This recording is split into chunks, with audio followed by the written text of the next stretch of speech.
Okay, I think we're good to go. Just give it a sec. Okay, we're good. All right. So, hi everyone. Today our topic is it's entitled "Inside the Mind of a 90% Plus Student." So,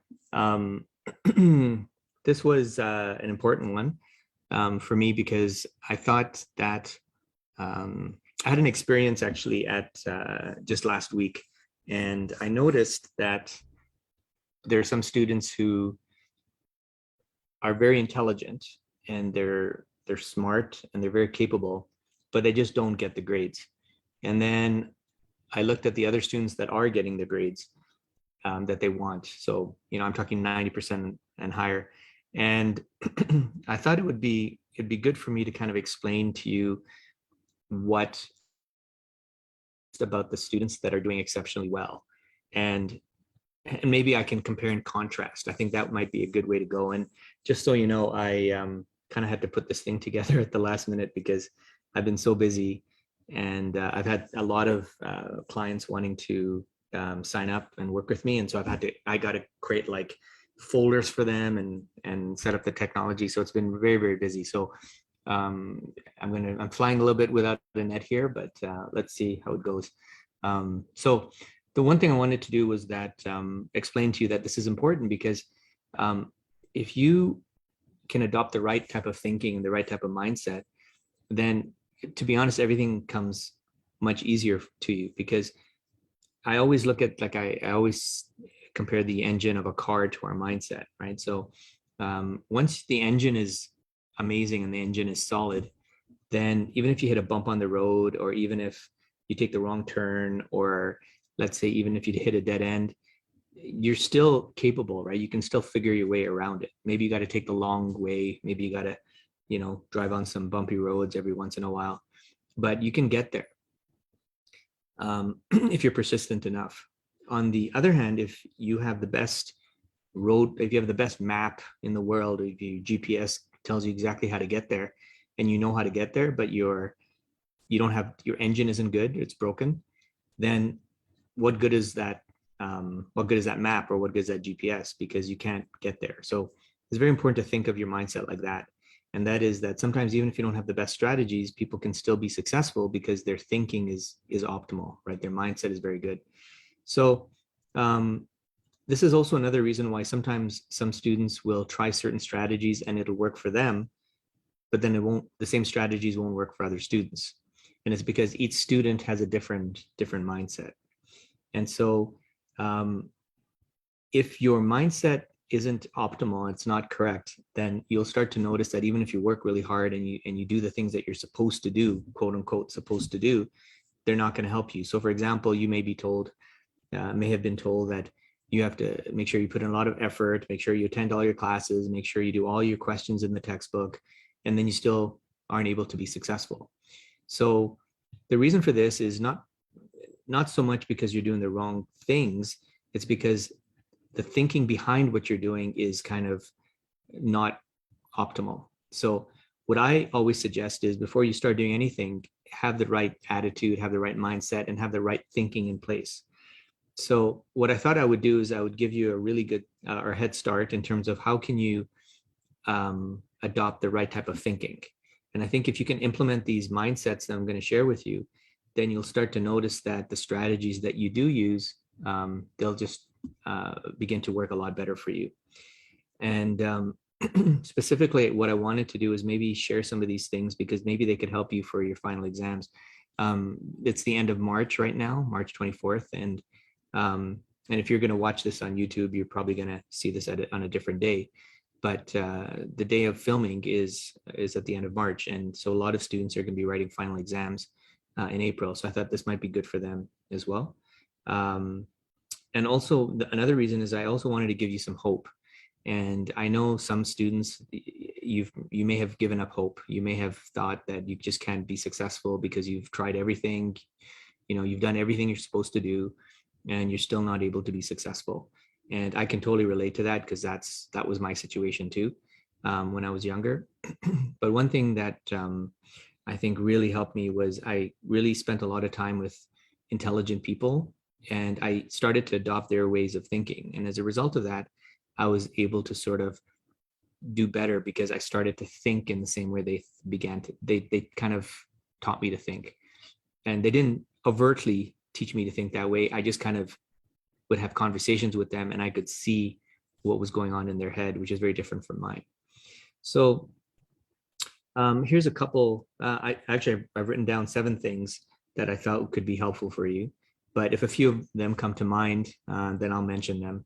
And again, I'm flying without a net here. So if they come to me, then I'll let you know. But I just quickly had to write down a couple. So when I say a couple, I mean more than a couple. I mean like 7. But I had to write down some of them. Otherwise, I knew I'd forget them. So the first thing is that I've noticed is that 90% plus students, one thing that's very obvious to me, and again, this is based on probably 10 years of teaching university students. Okay, so this is not based on some random stuff. This is really based by being in the classroom and working with all types of students.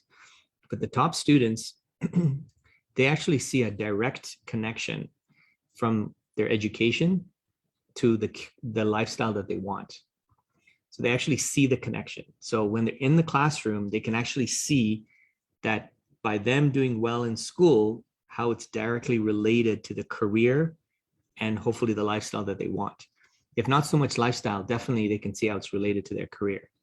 So this is very important because even if you don't know exactly what career you want, if you can see that doing well in school can actually help you have a better life, then it's actually going to motivate you to do much better in school. A lot of times students, they don't even, and I was one of these, they don't even think about what their life is going to be like in 6 months. And so they're just worried about getting through the course, but they haven't really thought too much about the future. But the top students, I've had conversations with some amazing students who've done exceptionally well. And when you talk to them, they're like, yeah, I need to do well here because I want to go into nursing, or I want to own my own business, or I want to become a doctor, or I want to be an engineer. Like there's no hesitation. They already know. So they can directly see that their academics is related to their career. So this is very, very important. Okay, so this could help you because by understanding this, then that clarity can maybe help you get to that next level. Another thing is that I've noticed is that they're confident.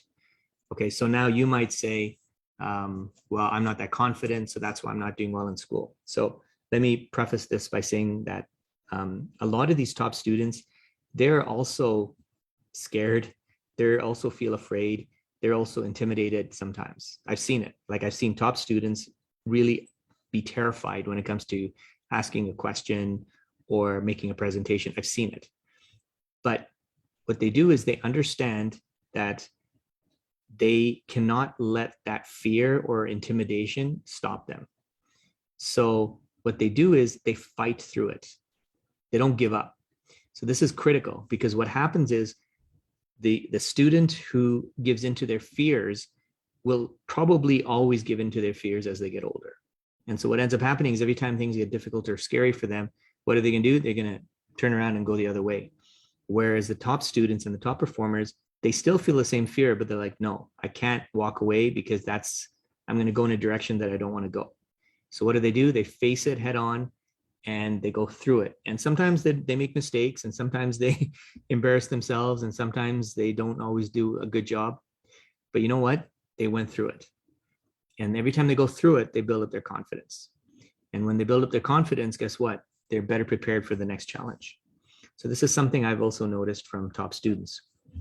And the opposite, and I shouldn't say the opposite, but on the other side of things is the ability to be humble. So most people think that confidence and humility are 2 separate spectrums. Okay, so I want to kind of explain this. To me, being confident is kind of where you want to be. And what I mean by that is being sure enough to know that you can achieve a certain goal, but there's also an element of humility in there too. So it's like a balance, right? So you're confident that you can do this, but you're also humble enough to know that you don't know it all. Okay, so that's very important. It's that balance that they have. Arrogance is when you have an a belief that you know it all. So there's no humility in there.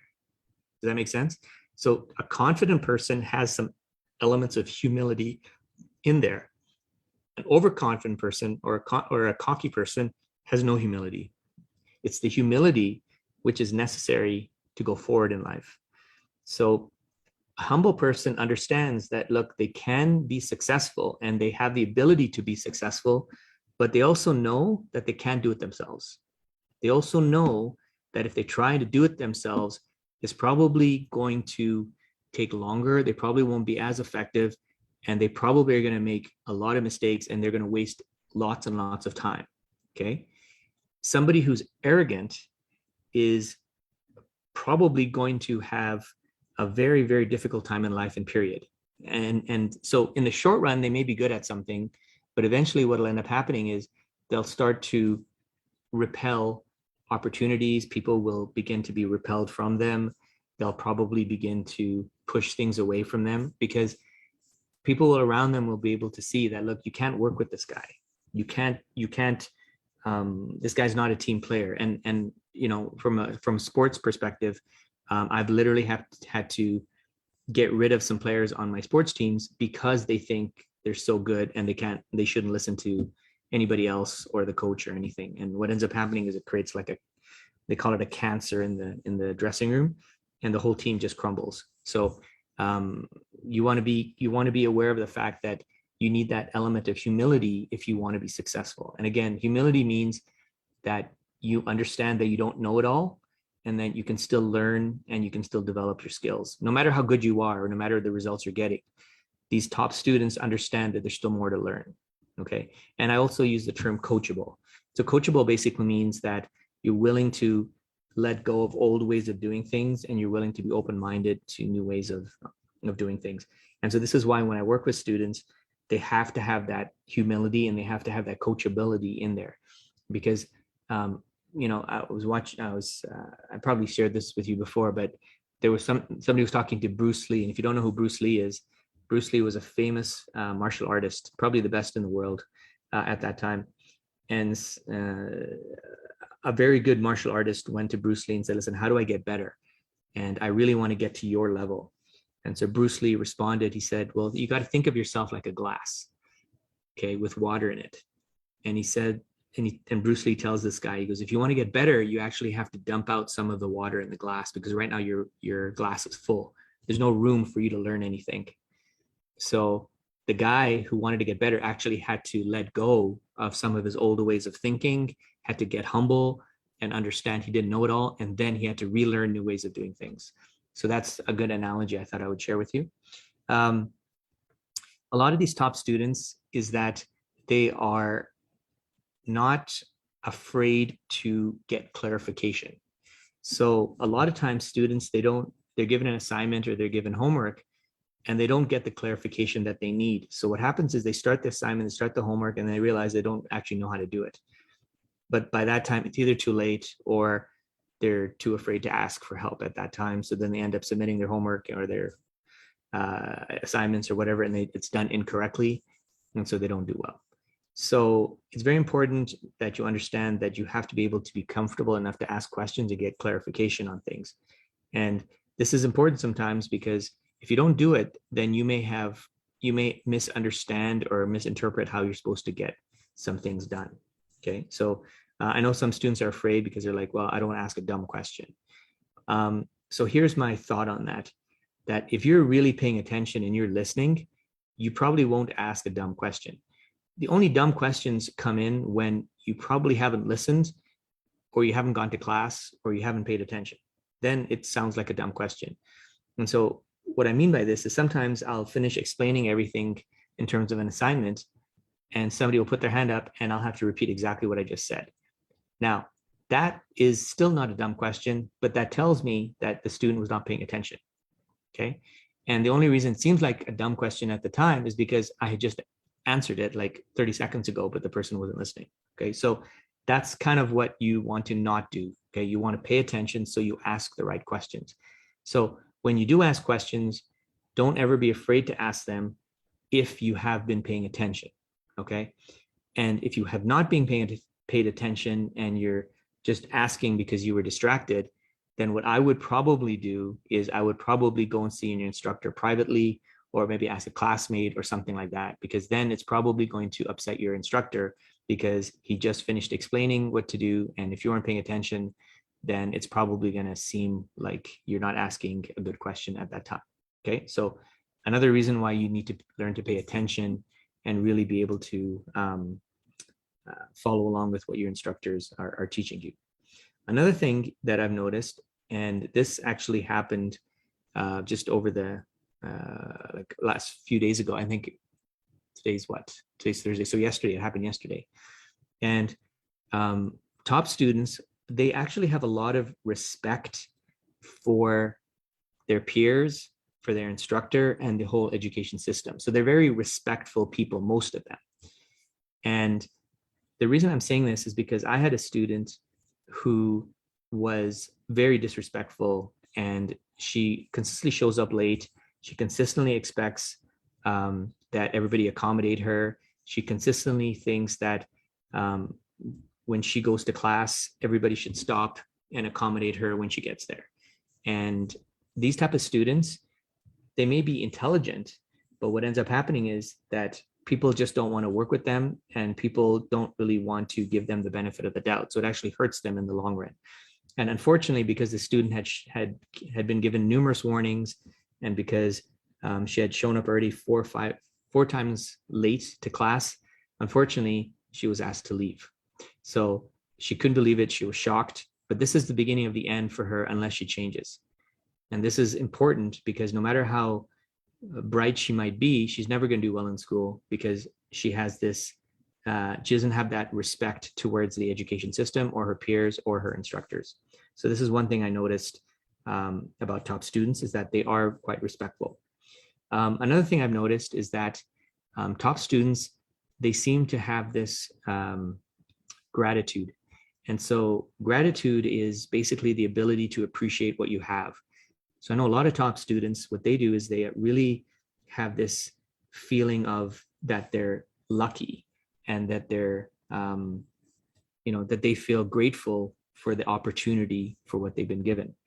And it's really weird. I never really thought so, but when I do talk to these students, the top ones, usually they say things like, when I ask them, like, what motivates you and why are you at school and things like that, a lot of times they say things like, well, I was in the workforce for a while and I didn't like it.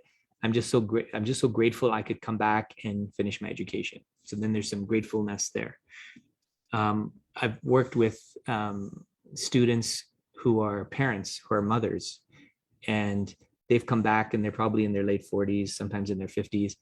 And I asked them, said, why did you come back to school? And they said, because I wanted to be a role model for my kids. And I'm so grateful that I have the opportunity to show them that you should never give up on your dreams. So again, they're grateful. The other type of students that come in there, I've noticed that when they're in the classroom, they think about other students who may not have had the opportunity that they have. So they say things such as, you know what, my friends all never made it into university because they were too distracted. And I'm just grateful that I made it in, right? So you can see there's this element of being grateful, right? And this element of being grateful is actually, in my opinion, one of the best things you could ever do, because what happens is then you start to sort of appreciate what you have. And when you appreciate what you have, you don't kind of disregard it. You don't take it as if you're entitled to it. You don't take it as if this is kind of the thing that you're meant to have, right? Or you shouldn't say meant to have. It's not the thing that you should have because you're, whoever you are, right? And one of the things that I do is I talk about students in third world countries. And if you look at some of these students, and I was in Africa many years ago, I think about 10 years ago, a lot of these people, they live in cardboard boxes. They have no opportunity to get out of their life that they're in. And some of them are just going to live on the streets for the rest of their life, and that's it. And if you look at what we have, is we have the ability to have the best technology. We have access to good education. We can get the careers that we actually want in life, and we can do things that very few people in the world have the opportunity to do. So these type of things are very important when you're considering being a student, because that'll help you cultivate the right type of thinking when you're at school. And I think the last one I want to leave you with, and I think the most important thing, is that top students, by the way, when I share these things with you, not all the students have everything I've mentioned, okay? But I'm talking about the ones that are just the best of the best. They have all these things. And this is the thing that I think is the most important one. And not always the easiest one, but these individuals who are the highest performers, they are not always the hardest working students, okay? They're not the hardest working students all the time, but they do something different, and that is they have consistency. So consistency is what separates them. It's their ability to be consistent. So in other words, it's their ability to consistently and repeatedly and cultivate habits of doing the right things on a day-to-day basis. And what happens is that when that consistency is developed, all of a sudden life just becomes easy for them and things just come easy to them. That's why when you look around sometimes and you see these top students and they don't seem like they're working too hard, is because they've built that routine, they built that consistency on doing the right things over and over again. Okay, it could be like building a consistent sleep habit. It could be like consistently knowing how to pay attention in class. It could be consistently doing a certain number of hours of homework per day, right? It's that consistency is what takes them to that next level. And I can honestly tell you that one thing that helped me was when I finished my classes, I developed a review routine, a routine of reviewing on a consistent basis. And that completely changed everything for me. But then I had to develop a few other routines as well. But it's just those routines that really made life more fun.